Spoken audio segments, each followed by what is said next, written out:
Yep. Yes. No, this is Randy Monterey. This is way down from. Okay, we're on. All good. All good to go. Good evening. I declare the ordinary meeting open. I would like to acknowledge today that we are meeting on the traditional lands of the Gubbi Gubbi people, and I pay my respects to the elders past, present and emerging. Councillor, just before we get going, just can I ask, we had a bit of feedback from some of the community that with the noise on the table, if we're rustling papers or whatever near the microphones, it can get a bit loud, so we just got to be conscious that we keep the table noise low so that it doesn't interfere with the sound on the video, if you don't mind. No thumping? No thumping the table. Thank you. Yeah, Brian. I note that everyone is in attendance and there are no apologies. Firstly, the minutes of the ordinary meeting held on the 21st of May 2020 be received and confirmed. Unforgettable. I'll move that. Thank you. Do we have a Councillor seconder? Yep, I'll second. Thank you, Councillor. All in favour? Thank you. Taken as read and accepted. There are no mayoral minutes. There are Second set of special meeting. Lots of minutes. Oh, So the other minutes were the special meeting held on the 29th of May. okay. Just need to get someone to move them. Okay, I'll move those. I'll second. Thank you. Thank you. All in favour? Thank you. Taken as carried and accepted. There are no mayoral minutes. There are 3 petitions this evening. I have been given 2. The first is a petition of 35 signatures requesting parking permits for residents of WITTA Circle. I move that this petition be received and referred to the CEO to determine appropriate action. I'll second that, Councillor Thank Stewart. you, Councillor Lockie. The second petition is... You need to just call the secret on all in favour? All in favour? Thank you. All in favour? Thank you. The second petition is from, it is in regard to 85 signatures, and it is a request to upgrade a bus stop in FURNESS Drive, TEWANTIN, by providing a bus shelter and extending the existing bus stop pathway to meet the Monterey Complex entrance driveway prior to summer 2020, be received and referred to the Chief Executive Officer to determine appropriate action. Do I have a seconder? Second. Thank you. All in favour? Thank you. Nice. Thank you.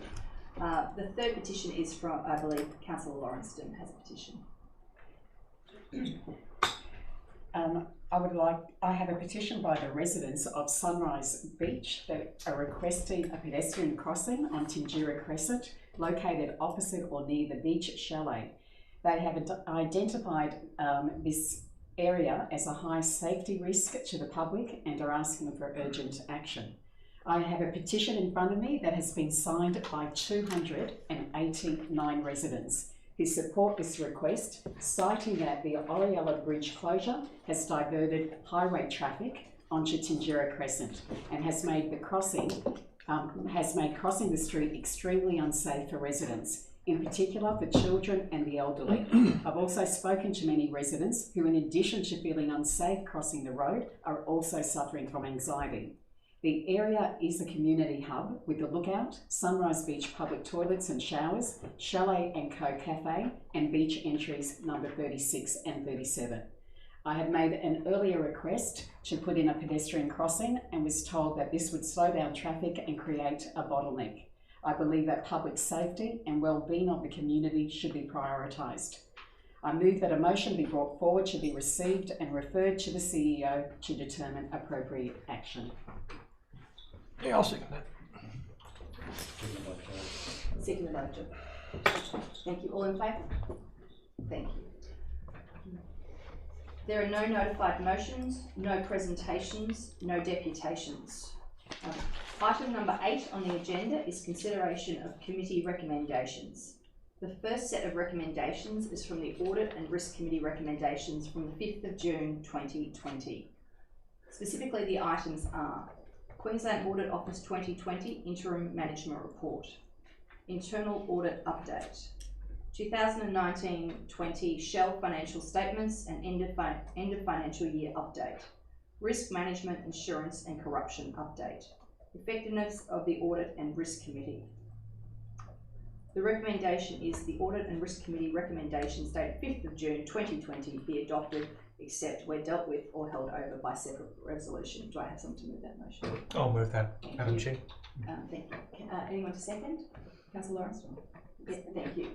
All in favour? Thank you. The next set of recommendations is on page 5 of our agendas and is for the Planning and Environment Committee recommendations. Item 1 has been referred to the General Committee. Item 2 is for the minor change to a material change of use of premises for a service station, convenience shop and food outlet at 140-142 EUMUNDI Noosa Road, Noosaville. Item 3 was referred to the General Committee. Item 4 was referred to the General Committee. Item 5 was referred to the General Committee. Item 6 is the Biosecurity Surveillance Program. Item 7 is referred to the General Committee. Would anyone like to move that the Planning and Environment Committee recommendations? So moved. Thank you. I'll second that. Thank you. All in favour? Yeah. Thank you. That's unanimous. The next lot of items for recommendation is from the Services and Organisation Committee from the 9th of June 2020. Item 1 is Tree Management and Maintenance Preferred Supplier Arrangement. Item 2 is the Regional Arts Development Fund Grant Recommendations. Yeah, I'll have to declare a perceived conflict of interest in this matter, as defined by Section 175D of the Local Government Act relating to the application by the Hinterland Art Group. I have been actively involved in supporting the group's Great Upcycling Challenge and exhibition, including judging the annual exhibition for the past 2 years. I'll ask that I leave the room while the matter is considered. Thank you, Councillor George.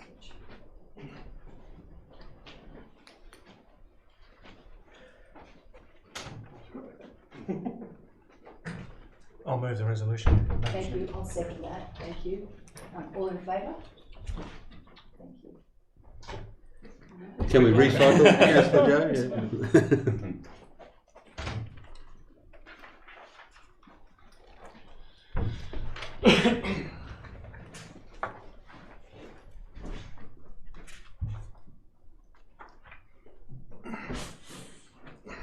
Thank you. Item 3 is the budget consultation, which was referred to the General Committee. Item 4 is the councillor remuneration freeze. I will move that the Services and Organisation Committee recommendations from the 9th of June 2020 be adopted, except where dealt with or held over by separate resolution. Seconded, Madam Chair. Thank you. All in favour? The next lot of recommendations are from the General Committee dated the 15th of June 2020. Item 1 is the material change of use and operational works located at 2 and 4 Russell Street, Noosaville. Item 2, and this is on page 11, sorry, beg your pardon, it is on page 13, is Planning and Environment Court Appeal number 219 of 2020. Refusal of an application for 2 detached houses and 12 multiple housing units and reconfiguring a lot. Missed one. No, it's item 2. Okay, sorry, one mistake. 1 into 4 lots plus easement at 27 ATTUNGA Heights, Noosa Hills. I'd like to deal with that matter separately, and I will move the committee recommendation. I'll second it. Yeah, I do so, and it's to clarify concerns that were raised by the community with me, and rather than talk to it at the beginning, I'd just like to inquire of the CEO as to the role of councillors and the appropriate processes that occur when council finds itself in an appeal with a development application. If you could clarify the roles of councillors and what we can and can't do, please. If I understand the question, it's really what happens when an appeal is lodged and what the council interaction. Yeah, so council's got a policy about how we deal with development assessment applications, and that goes through different phases, you know, pre-lodgement through to assessment, decision making and so on. It's pretty clear in our policy that once an appeal has been lodged, councillors don't have a role in engaging with the applicants. And obviously if you do get approached, the best thing is to say, well, the matter's under appeal and we can't deal with that, or can't respond. So, on Monday we had a wholesome debate about this issue. There was some material presented which gave concern to some members of the public that there actually had been meetings held with councillors, and I believe that's not the case. So there's no breach of any process. But I think it's important that publicly we state that yes, there was, I understand the appellant did have a registered lobbyist provide information to most councillors. I didn't receive it myself. and that information was made available, but no councillors entered into without prejudice meeting. I believe we made the decision on Monday, and I think we will again tonight, based on the expert advice of our staff, and as we always should do, follow guidance on these matters, particularly when it comes to appeals relating to the Planning Act. All in favour? Thank you. Item 3 is the Planning and Environment Court of Appeal number D63 of 2020, refusal of a minor change to a development approval for a jetty at 60 the Peninsula, NOOSAVILLE. Item 4, Planning and Environment Court Appeal number D67 of 2020, refusal of an application for a barn at 5 Taylor Court, QUEENSLAND. Item 5, Environmental Project Grants. Yes, I wish to declare a perceived conflict of interest and provide particulars as required under the Act. Having reviewed the requirements under the Act since Monday, I believe I have to give a more fuller outline of the interest I have in this matter, and specifically in relation to I have adopted the guidance from the Office of the Independent Assessor. I do have a long-standing association with Noosa District Landcare and its predecessors. I'm currently an ordinary member of the association, and as stipulated by legislation, this in itself is not a conflict of interest. I'll therefore outline the other elements of my association with this not-for-profit organisation that may give rise to a conflict or a perception of a conflict. My long-standing collegial relationships with a number of people involved in the Noosa District Landcare Group dating back to the 1980s. I was involved in the initiation and was subsequently appointed as the councillor representative to start the entity in its initial form, which was as a subcommittee of the Gympie District Landcare Group. This process was driven by the council at the time, and as a quip, also resulted in this council winning the inaugural state and national Landcare Awards for local government in 1990 and 91.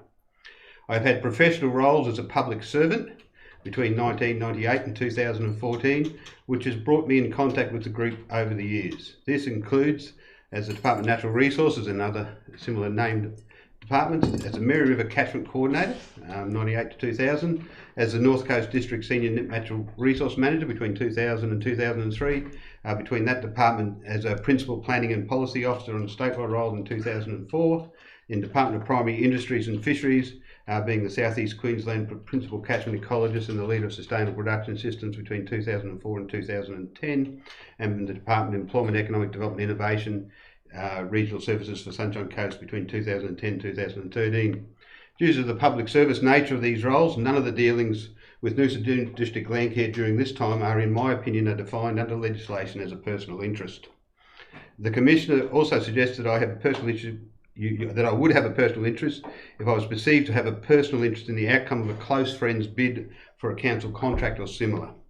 So since Monday, I've reviewed my relationship with the current management committee of Noosa District Landcare and can advise as follows. The current chair is Dr. Kim Barnes, who I know purely through her role at Landcare and her, as a result of her husband, Dick Barnes, being the treasurer of that organisation, a retired businessman and a beef, most enterprising beef producer in the Shire. It is a long-standing collegial relationship with his voluntary roles both for Landcare, Country Noosa, the Noosa Community Biosphere Association and the Noosa Biosphere Reserve. I've known committee member Jeff Black for the longest period, having both been on the committee of the QUEENSLAND Forest Association in the early 1980s, where we tried to stop the pine plantations which we're currently trying to put back to native forest. Jeff has also lived up the road when I was building my first house and provided neighbourly assistance in the 80s. Committee member Paul Steels is a founding member, and I know him purely through that context.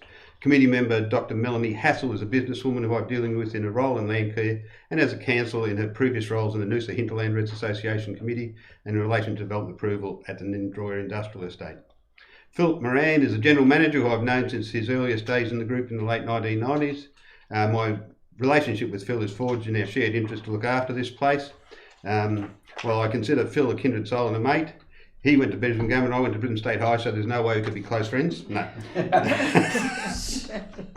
No, seriously, it is my assessment that the collegial relationship developed over many years does not constitute one of a close friend, and even if this did, Phil is not receiving the grant, it is his employer, a not-for-profit community organisation that is. I do not believe I have any close friends within the executive roles in the organisation to the extent that they would trigger a conflict in this matter. I do have a prior business relationship between myself and Landcare. In 2015, I undertook a very short 2-day consultancy, which I charged 40% of my normal full rate as a community organisation, where I facilitated a meeting of members and staff of Noosa Landcare to conduct a SWOT analysis and to help guide their strategic direction. I have checked the report from that meeting, and there is no nexus between anything that came out of that meeting and the grant application at hand. Also in 2015, I subcontracted Noosa and District Landcare to provide professional assistance in development of a planning tool for use by a government entity calling upon their expertise in environmental offset, which also represented about 2 days' work. These dealings do create a personal interest. However, considering the passage of time and the low value of interest, I do not believe it is sufficient to warrant me leaving this room. Noting the advice of the Office of Independent Assessor that the interest must be of some substance or value rather than merely a slight or low value interest. Having reviewed the Office of Independent Assessment guidance and assessed particulars of my interest, I reaffirm my advice on Monday that I believe I have a perceived conflict of interest, that I can, under the Act, remain in the room and deal with the matter in the public interest. Very I've got a question. Yeah. Would you- After you, Mayor. Councillor Stockwell, I'm also looking at the information from the Office of Independent Assessor. It says, if you think that a fair-minded member of the community might perceive that you might be unable to make a decision in the public interest because of your personal interest, do you think that a member of the community listening to all of that history that you've just espoused, and it's a very long history, could think that you would be impartial? Yes. In fact, I've had the most phone calls I've ever had after a meeting of people who have suggested that they couldn't see the fairness of what occurred on Monday. And Councillor Stockwell, you said that you have received money from this organisation we're determining on this evening. Yeah, I have. In 2015, entered in a contract, well, it was a verbal contract to deliver a 1-day workshop and write the report for it. Yep. And is there a possibility that in the future you may also engage work with this Landcare at some point as a consultant? Yeah, possibility I could enter into relationships At in the any future. point in time? Yep. So next week, potentially, you could enter into an engagement as a consultant? No, I'm too busy. But if they ask, that would be a possibility. That's not without thought. I can't rule out any future possibility, yeah. Okay, thank you. Can I say that in the current environment as a councillor, I'm highly unlikely to accept it. No, but there is the opportunity to accept It's sure. it. Yeah. And you think you can still, based on that, be impartial? I can, yes. Well, I think that any one of us in this room could be hired by Landcare tomorrow. Yourself, a lot of us could be. I mean, we all have expertise. We're all very good at things that we do. So we're looking more backwards than forwards, I believe, in this case. Well, I don't think I could be hired by Landcare because I don't have the expertise or the experience or the history that Councillor Stockwell has with that organisation. That's just me though. There's no motion before us at this point in time. Well, another thing that's up is that does the councillor have particular expertise in a topic, and would their exclusion diminish the robustness, soundness, and quality of the discussion, leading to a poorer decision? And of course, there's nobody more expert, no bigger expert in Landcare than Brian Stockwell here. So we will lose out on any discussion concerning anything concerning Landcare without Brian being in the room. Madam Mayor, we seem to be moving towards debating this particular motion about whether Councillor Stockwell should stay in the room or so. I'd like to test a motion if that's all right. So I'll move that the councillors note the perceived conflict of interest declaration of Councillor Stockwell and resolve that this represents perceived conflict of interest in this matter, and Councillor Stockwell may remain in the meeting room to participate in the debate and vote on this matter. I'd like to move that. You want to second it? Well, I'll second it. No, yeah. looking at Tom. Thank you. Thank you, Madam Mayor. Look, on Monday we tested this, and at that stage it was apparent Councillors Finzel, yourself, and Lawrenson were not of the mind that Councillor Stockwell could remain in the room, and he did the noble thing by removing himself from the room without it being put to the vote. We do have a document from the Office of the Independent Assessor before us, and I'd just like to ask some of the questions that the OIAs recommend that we ask ourselves and each other before making a final decision on this. The first one is, does Council require more information from the councillor to prevent a financially detrimental decision being made?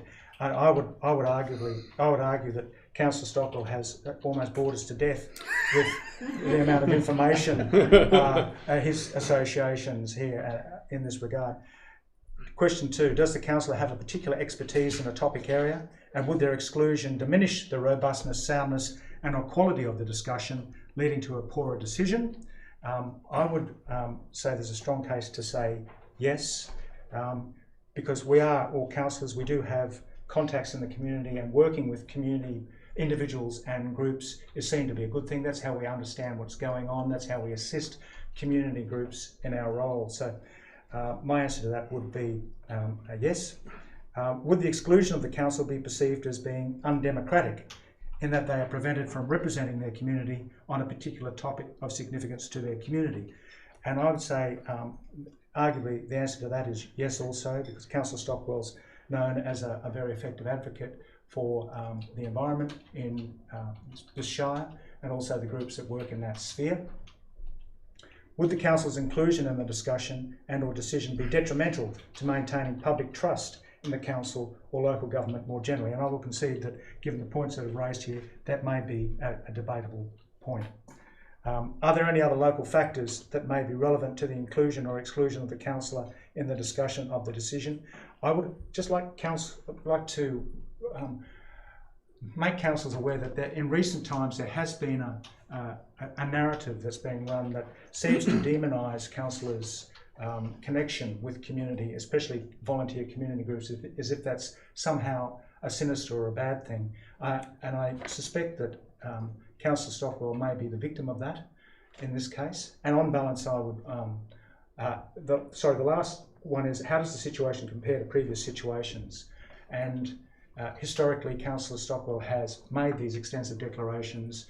The important thing under the Act is that the declarations are made, that it's all put out on the table, that the connections are made, and we're aware of it.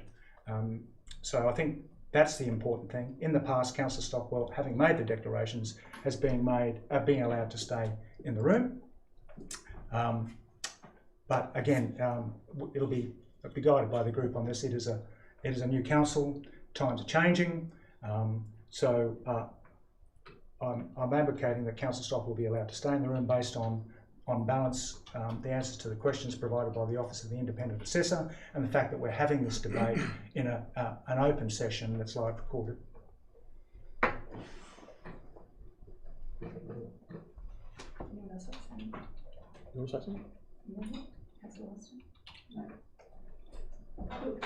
Thank you, Councillor Wilkie, and thank you, Councillor Stockwell, for drawing our attention to your long history. It's certainly, you do have expertise in this area. You derived a material benefit in 2015. You were paid as a consultant, you've worked as an advisor, and you're currently a member, even though you're not part of the board. There's nothing to say that you won't derive a material benefit from this organisation going forward, but as Councillor Wegener said, there's nothing to say that any of us won't. But with your expertise and long-standing history, I'd say there would be more chance than you would, specifically, than anyone else around this table. I think it comes back to the words fair-minded member of the community. If after everything that you've just raised, if I was sitting here watching that, as a fair-minded member of the community, would I think you could make an impartial decision? And the answer to that is no. So that's why I'm asking people in the room. Well, I'll oppose that for you, Mayor. I concur with the points raised by Councillor Wilkie, particularly with regard to Councillor Stockwell's knowledge as far as knowledge and understanding of the environment around this table. Councillor Stockwell will be by far and above the most knowledgeable person in the room, more often than not, even when staff are in the room. He has worked in these areas at a state government level and at a council level. And I'd argue that any decision on environment, it's worthy of having Councillor Stockwell's opinion as an expert at the table in the room. We might move the motion put forward. Right reply. Right reply, Councillor Wilkie. Oh, yes. Thank you, Mayor. It was raised that Councillor Stockwell is a member of Landcare, but under the Local Government Act, as was stated before, it's important to note that being a member of a voluntary organisation does not in itself constitute a conflict of interest. We might move Councillor Wilkie's motion. All in favour of? So this is in favour of Brian staying in the room. Brian staying in the room. I might call the names just on the vote. The best way to do it. Councillor Wilkie, Councillor Drusovich, Councillor Lawrenston, Councillor Finzel and Councillor Whitner. Against? Councillor Stockwell stays in the room.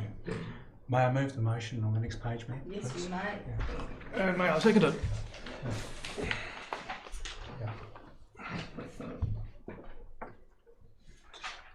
Thank you, Madam Mayor.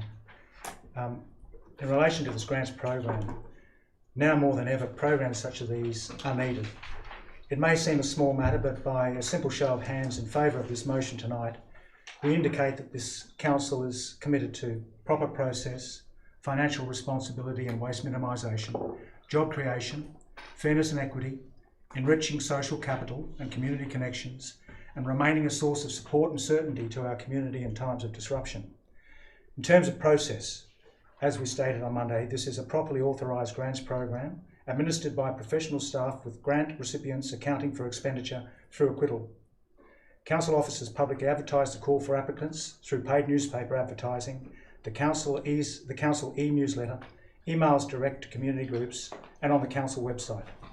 The volunteer groups took the time to fill out the application forms and entered applications in good faith with an entirely fair and reasonable expectation that, even if they were unsuccessful, that the advertised process would be followed through on. In a time of disruption and chaos, now more than ever, it's important that Council serves as a source of support and certainty and invests in programs that build resilience, confidence and connection. Honouring the commitment to finalise this grant round tonight will do that.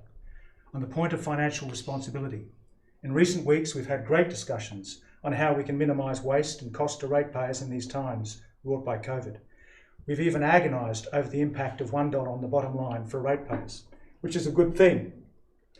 It's relevant then to note that ratepayer funded resources have already been invested into getting the program this far. The cost of newspaper advertising and the estimated 93 hours of staff time involved has already cost an estimated $3,500. Approving these grants validates and ensures we do not waste the ratepayer funds already invested. The impulse to save funds that can be used elsewhere is entirely understandable and admirable. As understood, the funds involved here are environmental levy funds, already set aside specifically for environmental purposes. They cannot be used otherwise under the Local Government Act. Supporting all grants, as we have already done tonight for the Regional Arts Development Fund grants on page 8 of this agenda, shows a fair and even-handed approach to such programs, especially considering RADF grants are funded from the general rate, monies which can be used for almost any purpose, unlike levy funds. If we approve the RADF grants, which are drawn from funds which can be used elsewhere, it would beg the question, why would we put a stop on immediate payment of grants from a source that can only be used for that purpose? But if there are ideological reservations about the grants programs, reviewing the environmental grants policy and strategy is an entirely healthy exercise for a new council and an appropriate way to manage and accommodate different perspectives. And I'd like to compliment the new councillors on how quickly they've understood the need for us to act on a strategic level, setting policy and the strategic direction of the council rather than intervening in operational matters. Allowing this grant round to run its course and then review the program as part of a strategic review is part and parcel of this approach, an approach that would not disrupt and build the confidence and trust of this community. In a time when every job is precious, investing in these grants would see the employment of a part-time volunteer coordinator, web designer, and see funds go towards local nurseries and the purchase of plants. These are not large sums, but they will be funds circulating through the local economy at a time when needed most. Like the business support measures that we've approved, money that would otherwise be in council hands now remains in the pocket of businesses and circulating in the community. The same with the grants program. it's best for these funds set aside specifically for these volunteer-run programs to be sent out to circulate and stimulate activity. Both Regional Arts Development Fund grant projects and environmental grant projects also build that intangible social capital, activating groups and individuals who are looking to contribute and connect after the restrictions of COVID. These are all activities that deliver social, emotional and physical benefits that are hard to put a price on. The first year of the Urban Wildlife Gardens project, NICA undertook 70 house visits, and given that many are couples, this involves about 100 to 120 participants. Without COVID, about 100 house visits would have been more likely. Overall, a really good response. The application for the Hinterland Bush Link program states that they will undertake at least 20 events during the year. So this is 20 separate conservation events with volunteers, probably at 20 different locations. It is anticipated there will be about 20 participants at each of these, about 2 to 3 hours each, so 800 to 1,000 volunteer hours. I've spoken with one of the volunteers today and they are enthused and very hopeful we will improve these grants tonight so they can begin coordinating these activities. One of the many statements from new councillors that has resonated with me is, it doesn't matter what we say, it matters how we vote, which also echoes the admirable credo of deeds, not words. Colleagues, through a simple show of hands in the affirmative for this motion, we can show we are committed to uniting, not dividing, financial responsibility, honouring commitments, fairness and equity, proper process, enriching our social capital and human connections, improving the environment that underpins our prosperity, and ensuring this council continues to be a source of support and certainty for our community in difficult times. Dear councillors, I implore that your support for this program be unwavering and, dare I say it, unequivocal. You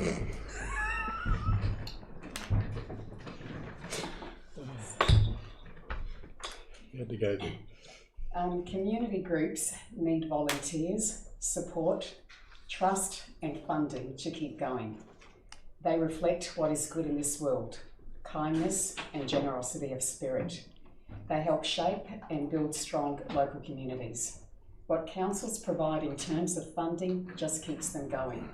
Without the small amounts of money that council provides, a lot of their activity would never get off the ground and their contribution would be lost.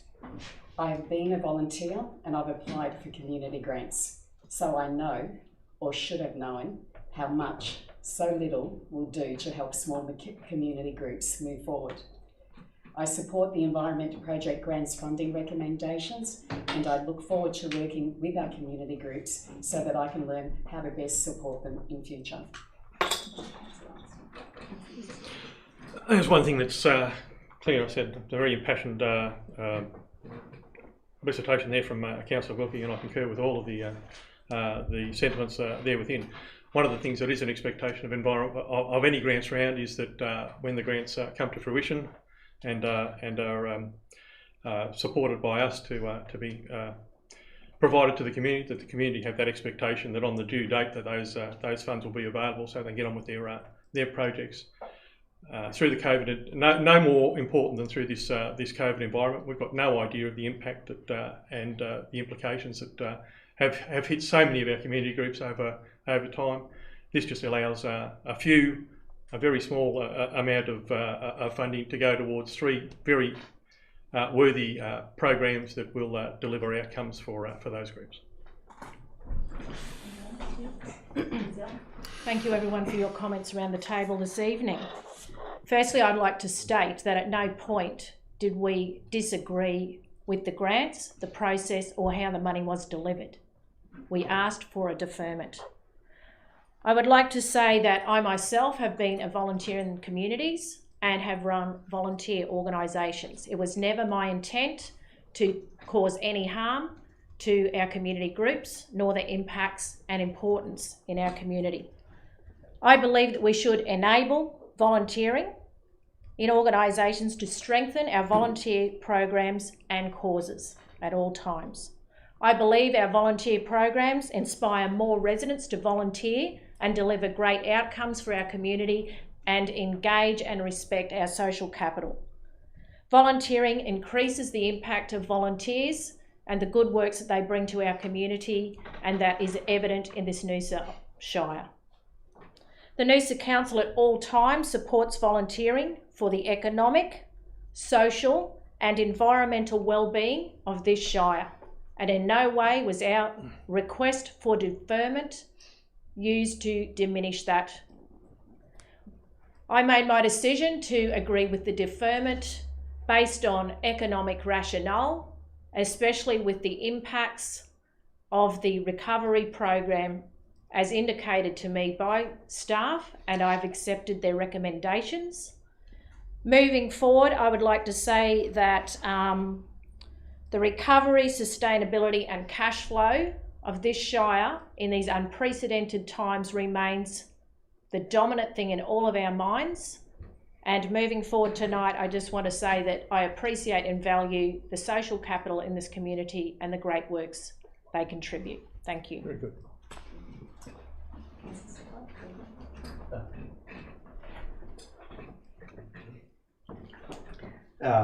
This issue has brought a lot of discussion around the value of our volunteers, and we talk about the honeypot, and we've talked about tourism as the honeypot, or the people as the honeypot. Perhaps our volunteers are our honeypot here in Noosa, because there are so many, and delving into this through NICA and so forth yesterday, the amount of volunteers is phenomenal, and I think we are very grateful. It's an aging volunteer group that are out there. We'd like to think that all of us would hopefully get involved in bringing the next generation into the volunteer group as well. Thank you. Yeah, I heard the discussion on honeypot on Monday, and for those, I'll quickly recap that we had a presentation where Hastings Street was described as a honeypot, and I said I disagree, it's the natural environment that's a honeypot, but I must admit I'm wrong. If Hastings Street is a honeypot, the natural environment is the whole damn apiary, and our volunteers are the bees that keep the golden flow that comes out of our natural resources and our natural assets. They're the ones that are looking after the hive of our economy. It's not just our tourism economy that is based on the natural assets. 30 years ago, I did a survey and I repeated it. The natural environment is the #1 reason why people move to the hinterland of this Shire. And it doesn't just stay like that. With the threats ranging from climate change to very localised ones, if you're not continually maintaining it and you're not continuing to educate people, and while people have talked about a number of the projects, the middle one there about Noosa native plants is about education, and Noosa Integrated Catchment Association have produced some of the highest quality citizen science publications that I have seen in that long career that I bored you with. And you do realise by reading out that I was in fact trying to give a little indication about the value that sits out in organisations like Landcare. If you look at the credentials of their committee members, many communities would be very envious. We have one of the top 100 chief financial officers being treasurer of a local organisation. So it's really important to understand it's not just about the volunteers, it's also about the outcomes.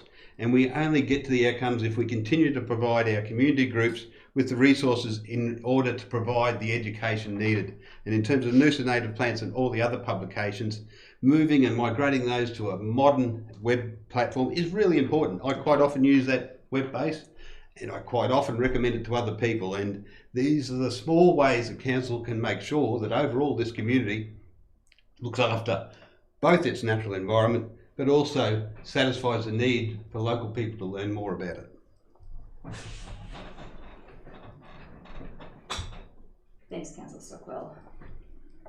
On Monday, I voted to defer the environmental project grants until Budget Review 2, based on the information debated at that meeting. Specifically, it was information we gained from a report which we all received. It read, if COVID-related restrictions were to extend to the end of 2020 or be tightened, then 2 of the projects recommended for funding would need to work with Council with regard to possible extension for their projects. Neither are time sensitive or seasonal, so could still be delivered with some delay. Similarly, the 3rd project we had heard had also asked for an extension, so potentially a deferment would be in their interests. I still think that saving where we can to spend where we must is critical, and that's why I voted to defer. However, I acknowledge that the grants put forward, as I said on Monday, have merit, and the monies allocated to them will still go ahead whether we wait 3 months or not. To defer grants to community groups which have gone through the proper process and undertaken the necessary steps is not something I will put forward tonight. I will support the motion unequivocally. Volunteers across the board are the backbones of our community. No one disputes that, and never has. It has never been raised as an issue. What I will say is this: in the future, I believe there is an opportunity for us as a new council to revisit all grants and policies across the board. Procurement, tenure, measurable outcomes, key performance indicators and rationales are just some of the factors of inherited and new projects which need to be understood by those of us who are new to this table. These are new times, uncertain times, and now more than ever we need to ensure fiscal responsibility, good governance and open, robust discussions. Thank you. No, thank you. No. All in favour of the motion? Yes. The next item is the budget public consultation trial. Councillor Stockdale. Yes, I'd like to move that Council note the report by the Director of Corporate Services to the Services and Organisation Committee meeting 9th of June 2020, and A, following Council's adoption of the 2021 budget, agree to engage with the community via your say Noosa on firstly, how the allocation of any additional funding should be prioritised if it becomes available through the financial year, and 2, where services expenditure should be reduced if further budget reductions are required. B, agree to engage with the community on their preferred public consultation model for the 2021-22 budget process, and C, request the Chief Executive Officer to provide a report to Council on the outcomes of both public consultation processes for Council's consideration before it meets to consider its scheduled budget review 2 in November 2020. I'll second it, Madam. Thank you, Councillor. Councillor Stockwell. Yes, Councillors, on Monday I moved to defer this so we can have a broad conversation and distill our ideas, because we all had ideas about how we would like to meaningfully engage the community. And I think what we've got in front of us is a framework that is both attuned to the dynamics of what we're working in post-COVID, but also provides meaningful opportunities right from the outset to actually allow the broader community with input, not only on how they think we should prioritise allocations depending on what happens over the next few months, but also about how they believe the community can be meaningfully involved in the lead up to the next budget. It might have been something we could have done if COVID didn't hit us this time around, but it simply has not been possible, and it would have been more tokenistic if we gave people an idea that just throwing in ideas about what should or shouldn't be in there would make a difference. So, councillors, I recommend this approach. I think it will stand us in good stead, and it gives the community that broader opportunity to help us craft the way ahead. Anyone else like to speak to this motion? Councillor Lawrence. In June 2019, at the adoption of the 2019-2020 budget, the previous council announced that their council would be commencing public consultation on future council budget processes. On the 21st of June 2019, at an ordinary meeting, again, the previous council unanimously moved a motion to trial a public consultation on the 2020-2021 budget. 2 weeks ago, in June 2020, the newly elected council were told of this promise for the first time and given a recommendation by staff to defer the trial. The main reason was because the date for adoption of the budget was July 10. Simply, there was not enough time to put into place a well-planned process that facilitated meaningful participation. We therefore decided as a council that it was better to get it right than to take the risk of alienating the community further by carrying out token consultation processes. So what is proposed in this motion is a promise to get it right and to deliver appropriate, well-planned and meaningful community engagement. Thank you, Councillor Armstrong. Councillor Wilkie. Anyone else? Councillor Vincent. As I said on Monday, there has been much debate around our 2021 budget. Indeed, as it is referred to, the COVID budget. Staff have told us they have never seen anything like it. For the old councillors, they would no doubt agree with that. For the 4 new councillors who sit around this table, we unfortunately know no different. It has been sharpen your pencils, cut costs and spend where only necessary. Tough times are being felt not only by our council but others all over Australia. The Lord Mayor of Brisbane stated, "In the 15 years I've been a councillor, I have no doubt this was the most challenging budget we have seen. Indeed, the hurt is being felt far and wide and time has not been on our side. As a senior staffer said, normally we start this budget process in November. You guys started in May. We haven't had the luxury of months to prepare, and nor have we had the opportunity, because of COVID, to engage in community reference groups, community feedback and open and frank discussions about the budget with ratepayers. Seeking their guidance and say as to what projects and initiatives they saw as a priority hasn't been able to occur, and for that we are sorry. These are unprecedented times, and like every other council in Australia, we are navigating uncharted waters. Our Director of Corporate Services has told us that every 30 days of not issuing rate results in approximately $35,000 worth of lost interest revenue, which means that each day we defer this budget past the 10th of July 2020, we cost the ratepayer money, and the longer the deferment goes on, the more money it costs. When we talk about costs, we have to not just think of money. Physical and mental well-being of our community, and in this case our staff, is critical. All who sit at this table are well aware of the significant pressures which the finance team have undergone over the past 5 months. Their hard work to get us where we are today has not gone unnoticed. It is appreciated, it is acknowledged, and it is valued, and we are very grateful. The motion put forward is a good one. It seeks to adopt the budget in the required time without incurring unnecessary costs to the ratepayer, and enables meaningful, measured, and thoughtful interaction, engagement, and feedback from the community before budget review number 2. It gives you, the ratepayer, the opportunity to engage with us within the coming months via your say, and it provides a platform for your voices to be heard, your priorities understood, and your concerns acknowledged. It may not be the nirvana put forward in November, but it is the one we find ourselves with. These are difficult times, and we're faced with difficult decisions.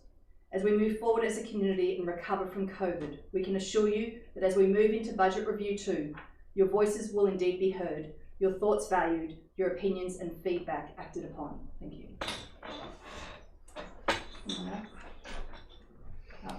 We'll close. Yep. Thanks for that. I think the reality of this situation is that the budget did start in November. That was the first one. It was thrown in the waste paper basket mid-February.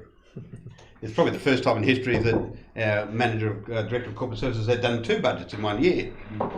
And he used to be a good-looking fellow, now he's got bags under his eyes. Right here.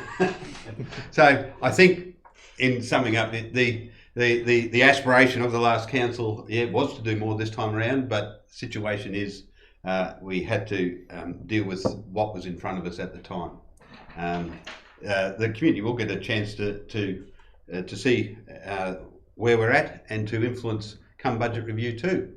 I suppose, want to finish with just thanking, it's not just the Director of Corporate Services and his managers, it's the whole organisation taking to the process to try and do the best by this community, which they will find out about when we do adopt the process in a few short weeks. All in favour of the motion? Unanimous. Thank you. Item 7 on the agenda, development application for a minor change to a material change of use for 140 multiple dwelling units and associated facilities, shop, restaurant, multifunction room and gym at 75 Resort Drive, Noosa Heads. Councillor Quinzel. Do I have to go on? Yep. Oh, do I have to say anything? I declare a real conflict of interest in this matter, as defined in Section 175D of the Local Government Act 2009, due to my relationship with Lee McCready, who is associated with the applicant, Altum Constructions. Lee McCready was involved with my election campaign in 2020. Thank you.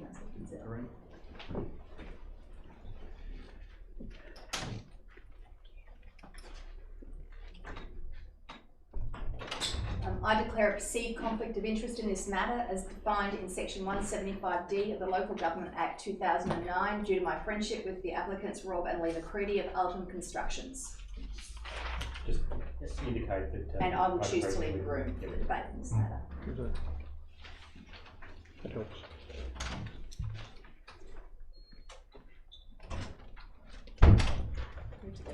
Councillor, just process question. Obviously, the mayor's declared a conflict of interest and left the room. Under the Act, the deputy mayor automatically assumes the chair because it's a council meeting. So probably easier to do it from there. Councillor Wilkie, if you wish. Thank you. Councillor Stockwell, you have a declaration. Yes, I wish to declare a perceived conflict of interest in this matter under the relevant section of the Act. On February 24 this year, I sought a review by the Independent Council Election Observer as to the public claims of the future Noosa team, of which Ms. Lee McCready was public identified as a campaign manager. Lee McCready is associated with the applicant Alton Constructions. I do believe I can consider the matter impartially and in the public interest. On Monday, I requested to remain in the meeting room. I believe this is a matter of significant principle in terms of the role of an elected representative seeking to ensure that the law is obeyed. However, I have sought the advice of the relevant authorities on these matters, and until such time as my issues have been resolved from a professional ethical basis, I will leave the room. Thank you, Councillor Stockwell.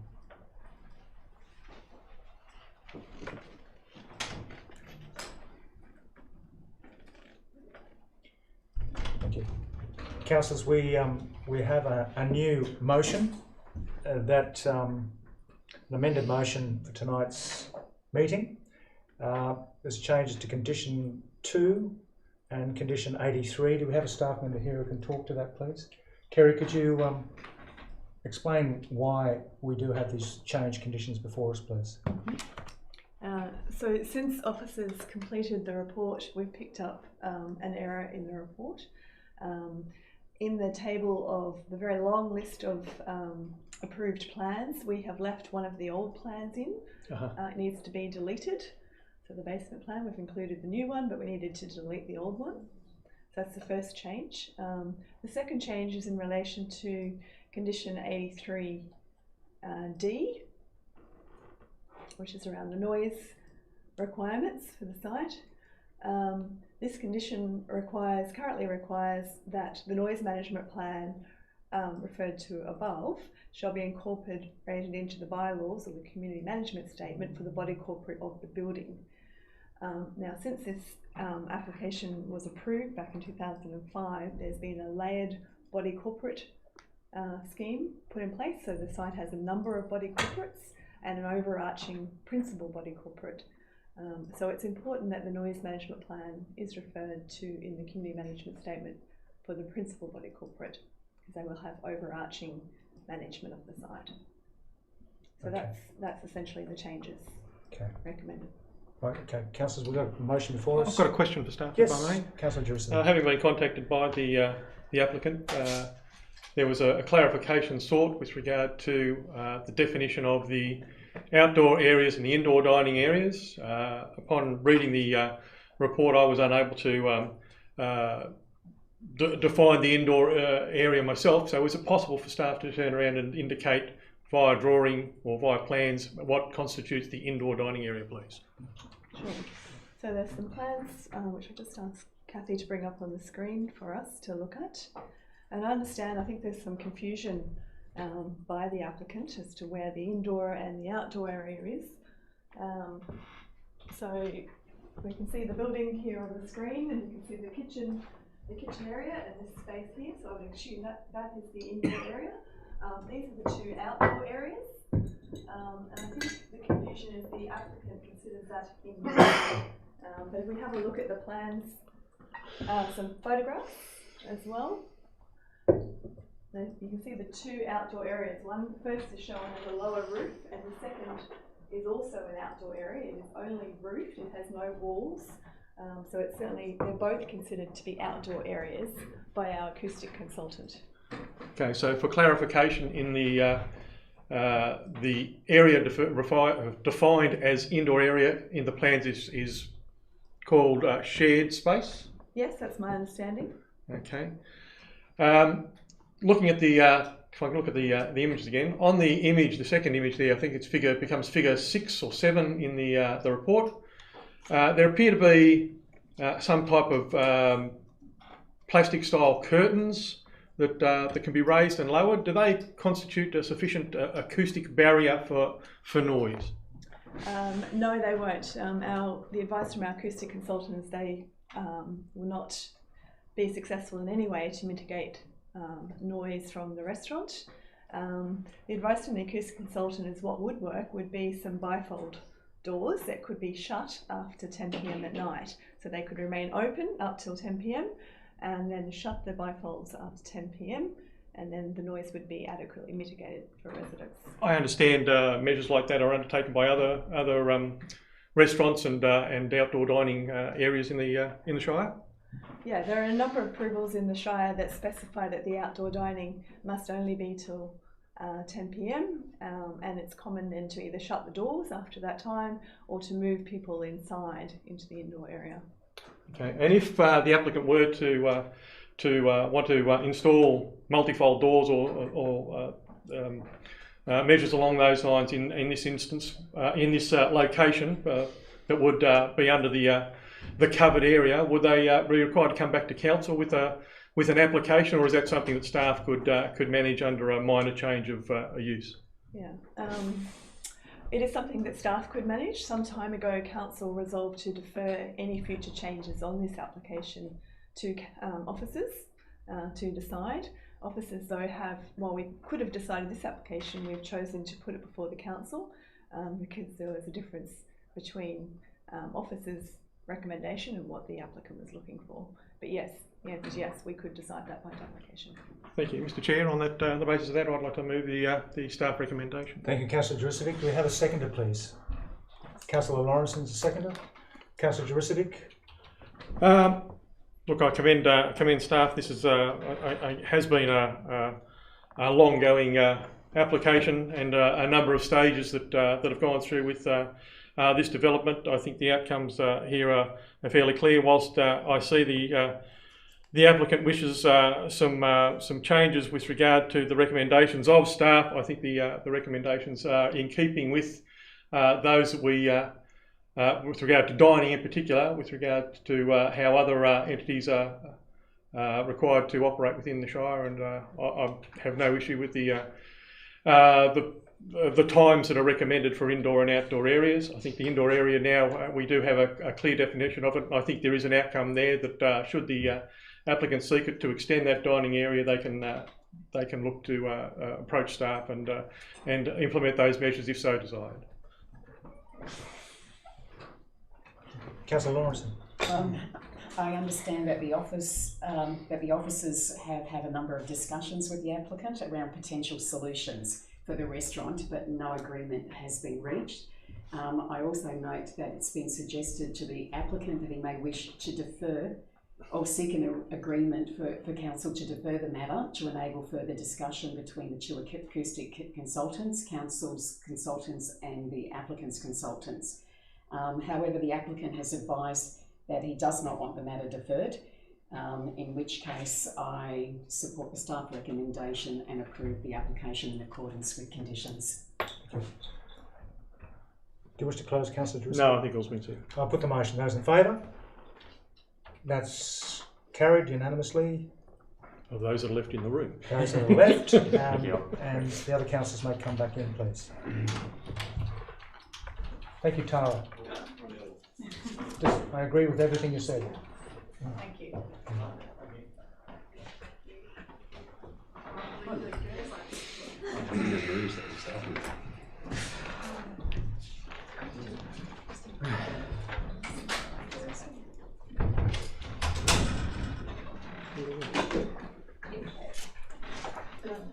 Page 25. Come back in. Thank Yeah. you. Page 25. Thank you, Councillor Wood. Might be online. Item 8.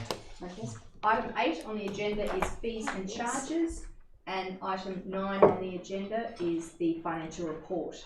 Do we have a mover and a seconder for the general committee meeting recommendations dated 15th of June 2020 be adopted, except where we have already dealt with them? So moved, Madam Chair. And seconder? Yeah, Councillor. Oh. Councillor Finzel, thank you. Thank you. There are no all in favour? Thank you. There are no ordinary meeting reports. There is no confidential session.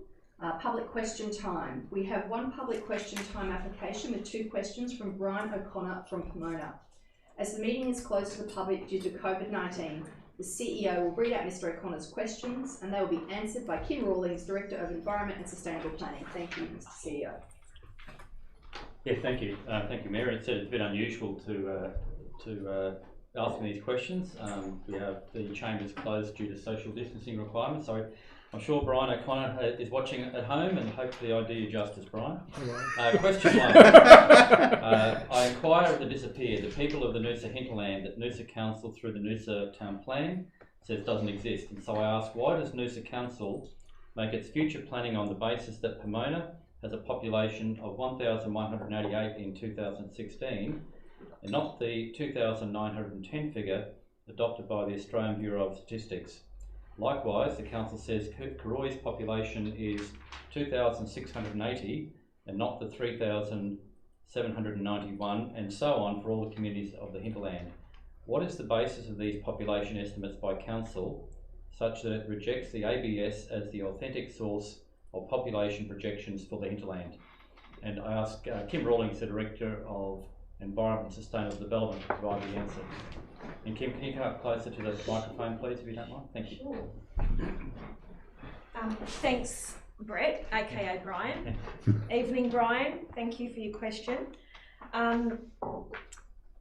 Brian, this has asked this question of council a number of times, and we have provided a response to this question in writing a number of times, and we will again today. It's a fairly, it requires a little bit of explanation, and it can be a little bit complex, but I'll try and simplify it.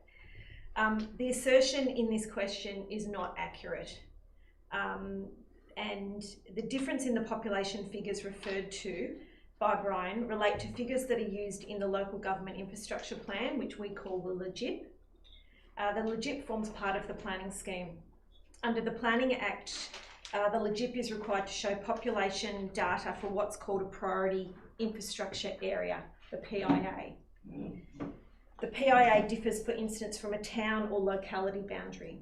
So there's a difference in geographic areas that result in the difference that Brian O'Connor's querying about. The LGIP population data is used to inform the PIA and is based on a very sophisticated land use and population model that's done by Unity Water and signed off by the state government. The process for preparing the LGIP is very strict and set out by ministerial guidelines, is subject to 2 reviews by the minister and an independent review. The difference in the population referred to in this question relates to the population in the PIA area, while using ABS data for an area that has different boundaries to the PIA area. So as a comparison, for instance, ABS collects census data by statistical areas, but reports the data through various different geographies or spatial boundaries. So ABS census data for COOROY suburb is 3,791 persons, yet ABS census data for COOROY urban centre and locality is 2,897 persons. They are both called COOROY by ABS, but the boundaries are different. So the difference in the figures referred to simply relate to different geographic spatial areas and doesn't compare apples with apples. One is an ABS spatial area and the other is a priority infrastructure spatial area. However, what is important to understand is that Council does take into account the population both inside and outside the PIA area for the purposes of infrastructure planning for Pomona. Thank you. And I'll just ask the second question on behalf of Mr O'Connor. The town plan states clearly in section 15.2 that the population estimates and projections it has adopted are used to determine the type, scale, location and timing of development and the desired standards of service the council delivers. And so I ask whether by adopting population numbers and projections for the hinterland significantly lower than those of the ABS in its principal planning document, is Noosa Council set to deliver inadequate facilities and services smaller in scale than otherwise would have been the case had ABS data been the determining factor? Again, I ask him to respond to that question from Mr O'Connor. Thanks, Brett. So the response to this question very much relates to the response to the first question. The answer's the same. Population figures both inside and outside the priority infrastructure area are taken into account for infrastructure planning. So this results in no difference in the provision of what's known as trunk infrastructure, as the trunk infrastructure planning includes all residential and non-residential development inside and outside the priority infrastructure areas. It's important to note that trunk infrastructure is higher order infrastructure. So trunk infrastructure refers to things like major roads, sports fields, open space of a district and shire-wide nature. The LGIP is about trunk infrastructure planning. It does not include smaller local paths, pathways, that type of infrastructure. That type of infrastructure is planned for, managed and determined through Council's asset management and capital planning process. As previously mentioned, the preparation of the LGIP is strictly managed by state legislation, ministerial guidelines, and has undergone 2 extensive independent reviews and signed off by the Minister. The rigour of these processes ensure that population figures used are appropriate and consistent with state population figures. So to sum up this fairly lengthy response, as explained, the assertion that incorrect population figures are being used for infrastructure planning is not correct. Thanks. No supplementary questions, I'm sorry. Not a supplementary question, just confirm, I think, that we'll write out to Mr O'Connor and put that in writing to him as well, given he couldn't be here tonight. For sure. Thank you. Thank you, thank you, Mr. CEO. That comes to the end of the meeting. The next meeting will be held on the 16th of July 2020, and